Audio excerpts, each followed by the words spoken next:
100 कोटीचा घोटाळा झाल्याचा काल तुम्ही आरोप केला पत्रकार परिषद घेऊन. नेमकं प्रकरण काय आहे, नेमके आरोप काय सांगा. हे बघा, 53 सदनिका बोगस वाटताना काल पकडलं गेलं. परवाच्या दिवशी 12 आरोपींना अटक झाली. वर चाबी देऊन खाली खरेदी विक्रीचा धंदा ओपन सुरू होता. हे सर्वांनी पाहिलं. मुंबईभर ही वार्ता पसरली आणि पात्र लोकांना अपात्र करून आणि काही पात्र आहेत त्याच्यामध्ये बोगस नावं घातलेत आणि तो व्यवहार करून 100 कोटी तरी सुरुवात आहे. त्याच्या पलीकडे जाऊन हा मोठा घोटाळा उघडकीस येईल अशी परिस्थिती आहे. हे 12 लोकांवर FIR झाला आहे. ह्याबरोबर आता हे सर्वाचा मास्टर माइंड कोण आहे हे सुद्धा शोधला पाहिजेत अशी मागणी आम्ही मुख्यमंत्र्यांच्याकडे केलेली आहे. सर, मागील 5 वर्षांना सर एकीकडे ED, CBI असे सत्तेमेरे भ्रष्टाचारासंदर्भात, मात्र या भ्रष्टाचारासंदर्भात तुमची काय मागणी असणार आहे? नाही, असं आहे, ते ED वगैरे सत्ताधारी पक्षासाठी नाही आहे, ते विरोधी पक्षासाठी आहे. हे महाराष्ट्र लुटून खातील, पुरा महाराष्ट्र विकतील तरी यांच्या मागे ED, CBI लागणार नाही. कुर्लाचं हे संदेश नगर असेल किंवा क्रांतीनगर असेल, अनेक वर्ष पावसामध्ये इथे खूप वाईट अवस्था होत होती. मात्र तिथल्या सदनिका देखील सामान्य माणसाला मिळत असताना अशा प्रकारच्या घोटाळ्याच्या समोर येत आहेत. कसं पाहताय याकडे? नाही, या सर्व प्रकरणाची SIT चौकशी व्हावी अशी मागणी मी केलेली आहे. मुख्यमंत्र्याला आणि मुख्य सचिवांना आणि पोलीस कमिशनरला हे सगळं पत्रव्यवहार मी केलेला आहे. जर याची चौकशी झाली नाही तर काँग्रेसचं पुढचं पाऊल काय असणार आहे? नाही, आता हे संपूर्ण नाही झाला तर आम्ही पुन्हा जोरात आंदोलन करू, मोर्चा काढू आणि या सर्व क्रांतीनगर असेल, संदेशनगर असेल, या लोकांच्या हक्कासाठी आम्ही लढू. लोकांच्या सर्वसामान्यांचं सरकार आहे, महत्त्वाचं म्हणजे सर्वसामान्यांचं सरकार आहे. त्यामुळे कुठेही शेतकरी असेल, मजूर असेल आणि लोकांच्या कुठेही कष्ट त्रास होणार नाही. सर्वसामान्यांचं सरकार आहे, पार्टीचे सरकार आहे. नाही, नाव सर्वसामान्याचं आहे, काम मात्र अतिमान्य लोकांचं आहे. हे आता स्पष्ट झालेलं आहे. नाव सांगायचं सर्वसामान्य, काम मात्र विशेष मान्य लोकांचं करायचा आणि ही भूमिका या सरकारची आहे. दाखवायचे दात वेगळे आणि खायचे दात वेगळे अशी दुपट्टी भूमिका या सरकारची आहे.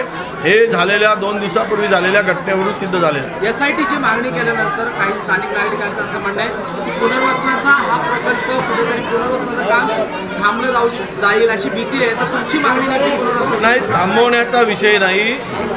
इथे आमचा कोणालाही त्या प्रकल्पाला विरोध नाही. फक्त जे कोणी 2018च्या प्रमाणे पात्र आहेत त्या सर्व लोकांना त्यांचं पुनर्वसन झालं पाहिजे. त्यांना हक्काचा घर मिळाला पाहिजे. आणि 18,000 घर बांधले कोणी त्यावेळेस नसीम खानच्या नेतृत्वामध्येच कामाला सुरुवात झाली. जर या सरकारचे आमदार किंवा मंत्री किंवा खासदार बंद पाडण्याचा प्रयत्न करतील तर आम्ही ते होऊ देणार नाही. आज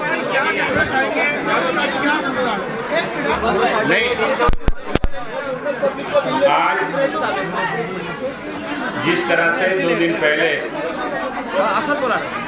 दिन पहले जिस तरह से क्रांति नगर के लोगों का पुनर्वसन करने का कार्यक्रम एक बैंक्वेट हॉल में हुआ और उस बैंक्वेट हॉल में ऊपर चाबी बांटी जा रही है और नीचे लोग खरीदी बिक्री कर रहे थे. पुलिस को सूचना मिली और पुलिस ने तुरंत 12 लोगों को अरेस्ट किया है और 50 से ज़्यादा लोग वांटेड हैं.